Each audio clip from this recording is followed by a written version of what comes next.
Imagine this. You've just arrived at your Airbnb, a quaint little retreat nestled in the perfect spot, just as advertised. The pictures on the listing seemed so inviting. The cozy fireplace, the warm wooden beams, the promise of a peaceful getaway. As you walk in, everything seems ordinary, maybe even comforting.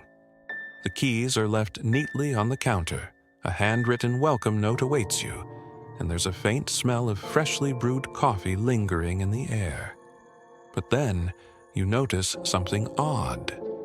The doors don't quite close as they should. There's an unfamiliar creak in the hallway, like footsteps where no one should be. Perhaps it's just your nerves playing tricks on you. After all, you're alone in a place you've never been. You shake it off, convincing yourself there's nothing wrong. Later that night, as the house settles, you hear it again. Only this time, it's closer. A shuffle, a faint tap. You tell yourself it's the wind, maybe the old pipes. And just as you're starting to relax, your phone vibrates. It's a message, a notification from the host. Only one line. Do you feel safe? The next morning, you find yourself staring at the door to the guest room you swore you never opened. It's slightly ajar now, and something inside catches your eye. Something small, something that doesn't belong to you. 3 stories, 3 escapes, and 3 terrifying truths that were never meant to be uncovered. Stay with us, if you dare, as we unravel the chilling reality behind 3 Airbnb stays that became more than just a getaway. But be warned, these aren't stories for the faint of heart. If you're ready to hear what happened next, make sure you stay until the very end.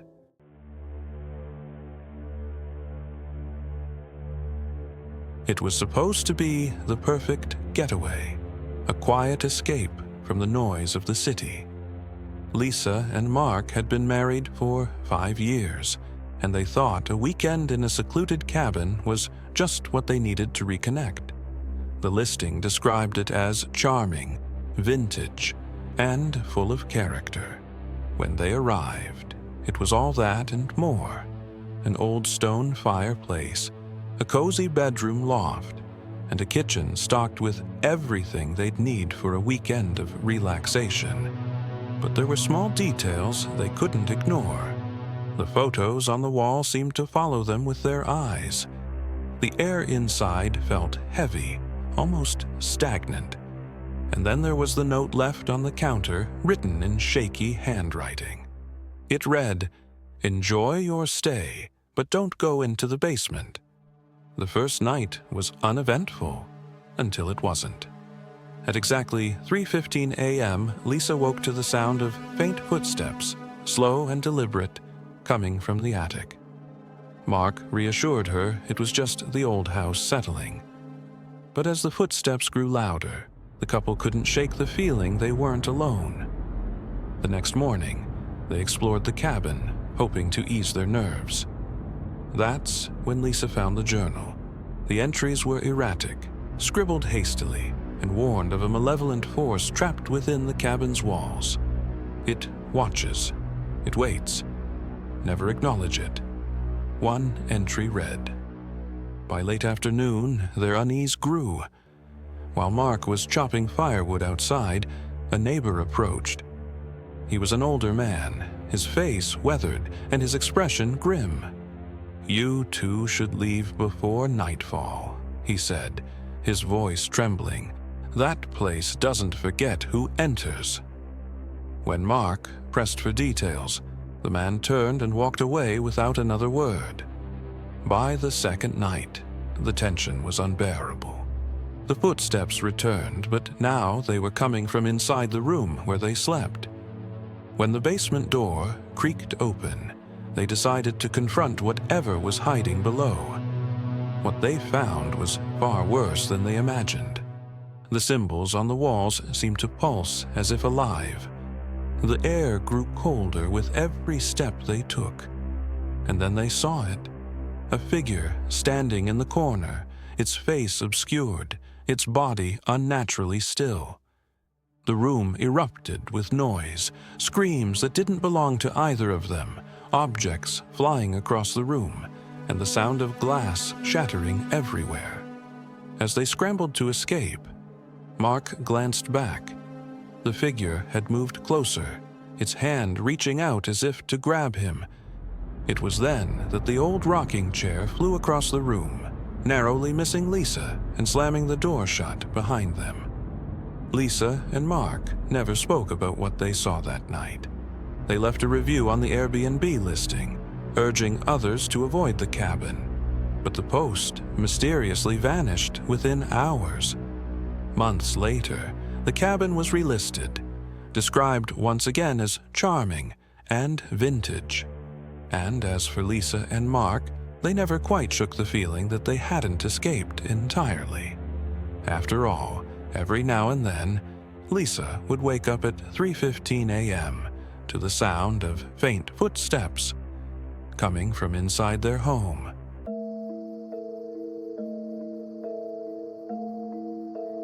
Jessica was traveling alone for the first time in years. She had recently landed a new job and was in town for an important conference. With a tight budget, she chose a modest Airbnb over a hotel. The listing promised privacy, comfort, and convenience. A private basement suite with its own entrance, perfect for her short stay. When she arrived, the host greeted her with a broad smile. A middle-aged man with a kind face, he introduced himself as Robert. "If you need anything, I'm just upstairs," he said, handing her the keys. His tone was warm, his demeanor welcoming. The place seemed exactly as advertised, spotless, cozy, and well-equipped. But as Jessica unpacked her bag, she couldn't shake the feeling that something about Robert's gaze lingered just a bit too long. She shrugged it off. After all, traveling alone came with its own set of anxieties. She reminded herself to be polite, but cautious. At first, everything seemed normal. Robert checked in on her occasionally, offering restaurant recommendations and asking about her plans for the day. But his questions became strangely specific. "Where will you be tomorrow? What time do you think you'll get back?" Jessica brushed it off, thinking he was just trying to be helpful. But that night, she noticed something strange.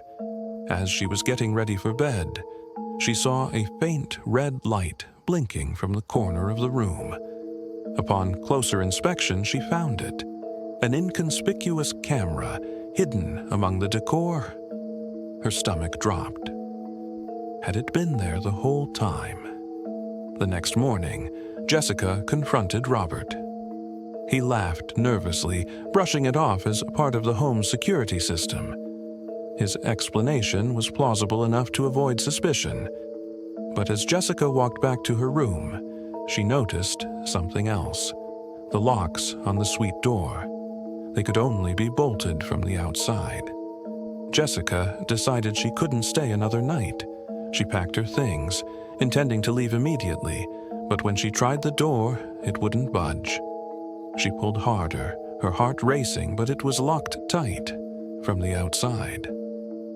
Panic set in as she realized she was trapped. She grabbed her phone, but there was no signal. That's when she heard it. Robert's footsteps descending the stairs, slow and deliberate.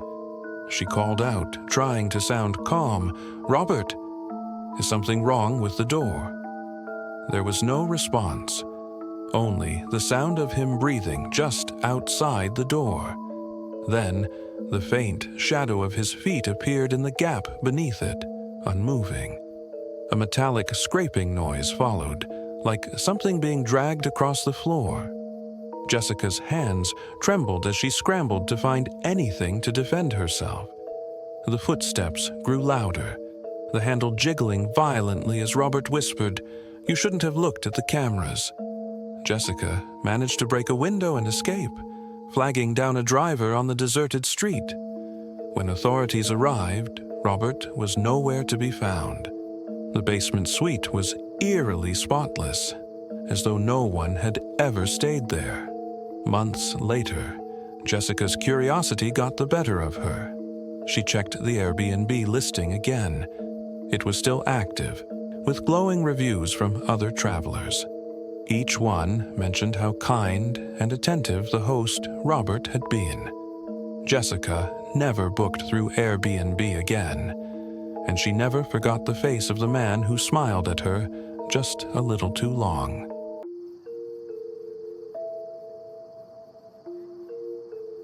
It started as a carefree road trip. 4 friends, Sam, Ethan, Mia, and Lily, had been planning this adventure for months. The farmhouse they rented seemed perfect, a charming, rustic retreat in the middle of nowhere. The host's description painted an idyllic picture, a place to unplug and unwind. The group arrived to find the farmhouse exactly as it looked in the photos. Warm, wood-paneled walls, vintage furniture, and a wraparound porch that offered stunning views of the surrounding fields. But as night fell, the house seemed to change. The air grew colder, and the silence became oppressive. In one of the group selfies they took that evening, Lily noticed something odd. A faint blur in the window behind them, almost like a figure standing in the shadows. She joked about it, brushing it off as a trick of the light. But it was just the beginning. The farmhouse was larger than it seemed, with narrow hallways and creaky floorboards that groaned under their weight. On the second night, Ethan found it. A narrow staircase hidden behind a door that didn't appear in the house's original layout. The door was old and worn, the kind of thing you wouldn't notice unless you were looking for it. Curious, the group tried to open it, but it was locked. That's when they noticed something strange. Every time someone stood near the staircase, it felt as though time slowed. The ticking clock in the hallway seemed to stretch its rhythm, and their breaths felt unnaturally heavy. Determined to satisfy their curiosity, they searched the house until they found an old key in the kitchen. When they unlocked the door, the staircase stretched downward, farther than seemed physically possible. The air grew colder with every step they took. At the bottom of the staircase, they found a room filled with strange artifacts. A child's rocking horse sat in one corner, rocking gently, though no one had touched it. On the walls were faded photos of families, their faces obscured by deep, deliberate scratches. And then there was the mirror. It stood tall in the center of the room, its frame ornate and weathered. As they approached it, the reflection didn't match reality. The room in the mirror was alive. Shadows moved, objects rearranged themselves, and most chillingly, the friends saw their own reflections staring back. But the mirrored versions of themselves were smiling, even though none of them were. The room erupted into chaos. The mirror began to vibrate, emitting a low, guttural hum. Distorted laughter filled the space, and the walls trembled as if something was trying to break through. The friends tried to run, but the door slammed shut behind them, locking them inside. They shouted each other's names, their voices drowned out by frantic banging coming from all directions. In a moment of desperation, Mia grabbed a chair and smashed the mirror. The glass shattered, the room plunged into silence, and the door creaked open. They didn't stop to look back as they ran up the stairs and out of the house. The night air was sharp and cold, but it felt like freedom. They piled into their car and drove away, vowing never to speak of what they saw. Weeks later, when Sam was going through the photos they'd taken on the trip, he froze. In the last selfie they'd taken, as they stood on the porch before leaving, he saw it, a faint reflection in the window behind them. It was Lily's face, but she hadn't been standing there when the photo was taken. Sometimes The past leaves behind fragments, echoes that linger long after we're gone. And sometimes, those echoes find their way back to us. 3 stories, 3 escapes. But how many more are out there? How many other travelers have booked a stay only to uncover secrets they were never meant to know? The truth is, we'll never know the full extent of what hides behind locked doors, deep in basements, or within the walls of places meant to feel like home. For every review you read, for every photo that seems inviting, there's always the chance that something isn't what it seems. And maybe, just maybe, some of those stories end in silence, never told, forever lost. But what about the listing in downtown Chicago? The one where a guest reported hearing footsteps on the ceiling of the top floor? Or the quiet villa in Italy where every guest swears they heard their name whispered at night? Stay tuned. We've only just begun. Would you dare stay in an Airbnb after hearing these stories? What would you do if you found yourself in a situation like this?